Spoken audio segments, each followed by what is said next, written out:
Oh no, major calamity!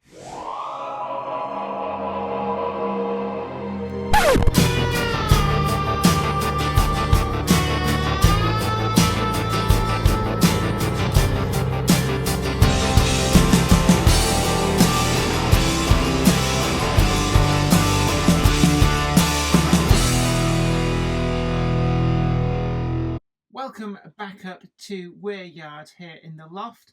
And there's not a lot been going on, but what you'll see is there's a heck of a mess whilst I have been messing about with my turntable. So there it is now, but I'm going to show you the video of how I got back to this point. It broke, basically twisted free of the main axle in the middle, jammed up, and completely shredded the last bit of the gear train. So I've been spending the day trying to repair it, and it's the sort of calamity that could befall pretty much anybody's model. So stick with me, it'd be great to have your company, and I'll enjoy showing you how I repaired this turntable. Basically what happened was turning this handle and it stopped spinning. Even though when I checked the mechanism was spinning perfectly fine, and the problem is that pin in the middle there, the axle that it sat on and turned. And unfortunately, being perfectly circular rod, it broke free inside the turntable. Now, this appears to be the real Achilles heel of the Pico turntable design. Could really do with some kind of a square pin to go in there. But can't really do that. So what I'm going to do is try and fix that. I've got some Meccano out from storage again. So there's a big box full of Meccano down here. And the idea is to set up an extra brace underneath to make sure that there's not vertical movement in that pin. And it should also help the mechanism and stop stressing the turntable deck. I'm going to plane a little bit off either end of the turntable deck, and that should hopefully stop it from grazing on the edges, which I think is probably adding undue stress to the bond on that pin. And then we're going to see how we go. So stay with me, and hopefully we will fix this calamity, and you'll never know that it fell apart. Right, I'm underneath now, and you can see that this beam here is the one I've just fitted, screwed in at either end, but I've completely run out of nuts and bolts suitable for Meccano, so I've had to improvise with a cable grip through the holes, and it seems to work, so I've had to extend this. It's the last nut and bolt I could find that would fit.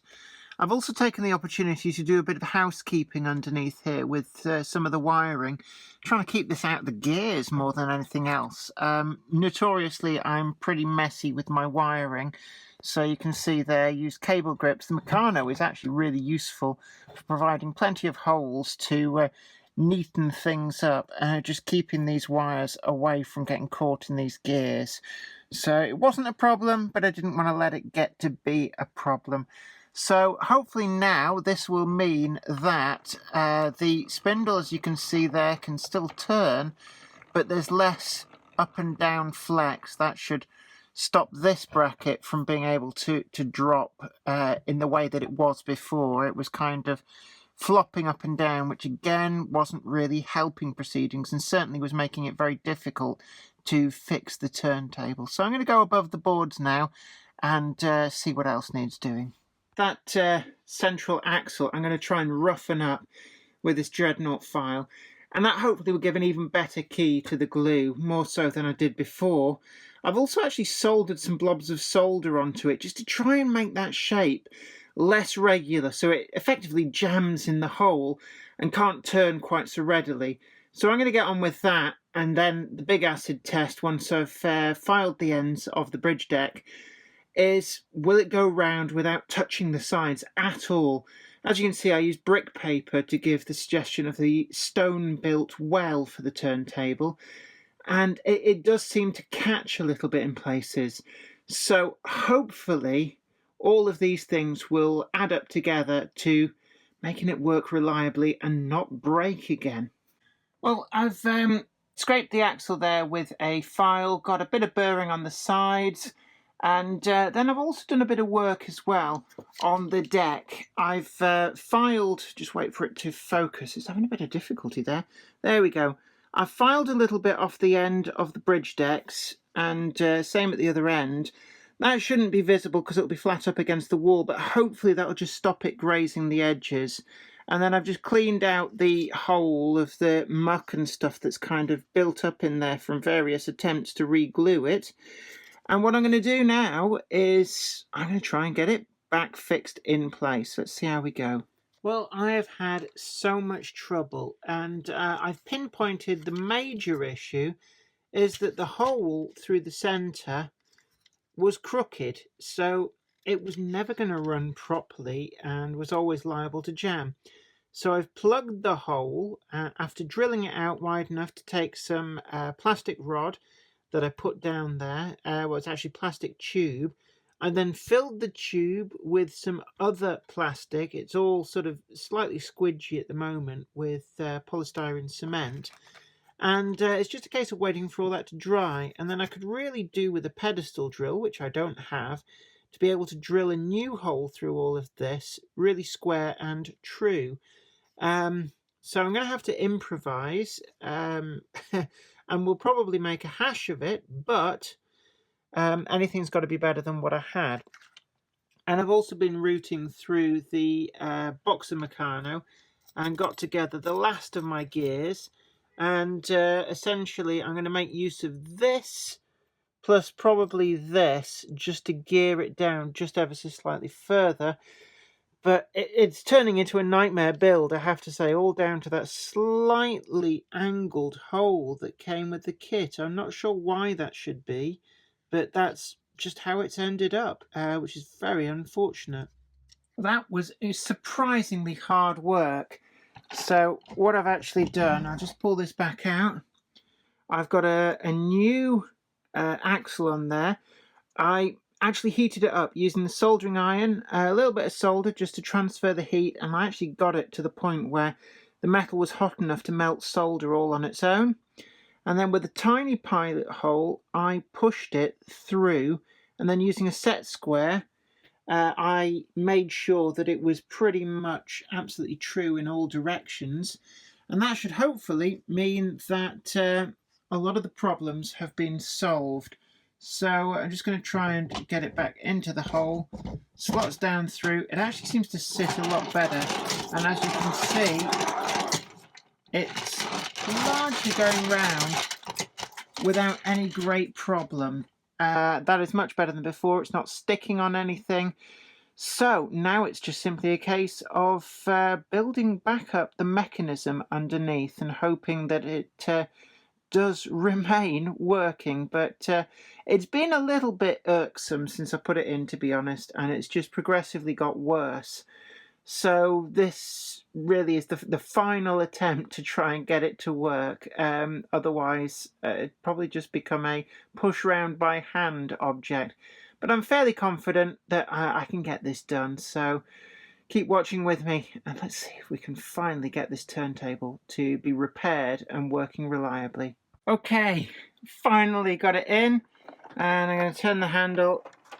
I've geared it down a little bit more. I think maybe I've geared it down slightly too much because I've got a little bit of a jump there, but I think it just needs a bit of lubrication underneath just to free itself up a little bit.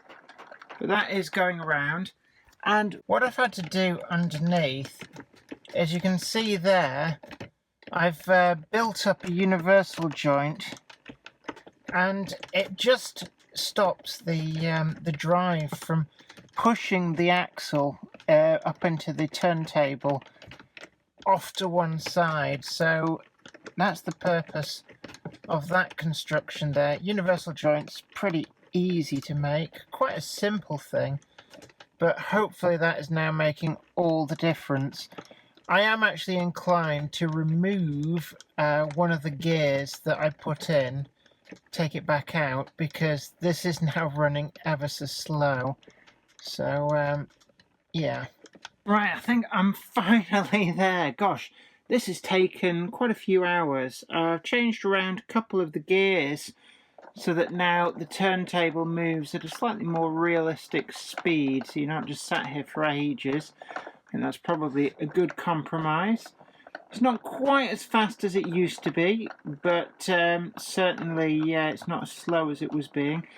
I've lubricated the gear chain, and basically it seems, fingers crossed, touch wood and all of that, to be working. So there we go. Finally back to where I was the other day before it broke. So yeah. So there we have it. Don't forget to like this video, subscribe to, and ring that bell and you'll be the first to know about new videos as and when they come up. But it's been really good having your company. Thanks for sticking with me through this. It's not really the update video, which I would have really wanted to have done.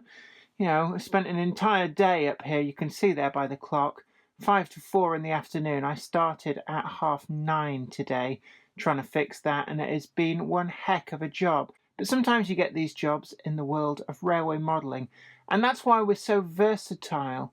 A lot of the skills that we use on railway modelling are transferable to so many walks of life. So all of the engineering that's gone into the underside of that turntable, that's the kind of fabrication and improvisation that allows you to fix your washing machine and stuff like that. But it's been great having you along. I really enjoyed your company. Until next time, this is me, Jenny Kirk, saying you take really good care of yourself. Bye for now. Today's video has been brought to you in part thanks to the generous donation of my fans on Patreon. And an extra special huge thanks goes out to Anthony Kidson, Michael Churchwood, Bob Threeton, Alec Ralph, Anthony Hunt, William Wade, Wayne Johns, Offshore Allen, and oorail.co.uk. If you'd like to help support the show, head on over to patreon.com/Jennifer Kirk. Thank you. Today's video has been brought to you by my books, Bringing Home the Stars, Twinkle Little Star, and also you can get the complete comic collections of All Over the House, Books 1, Books 2, and also the wacky zany Life of Knobty Mouse. Thanks, and catch you later.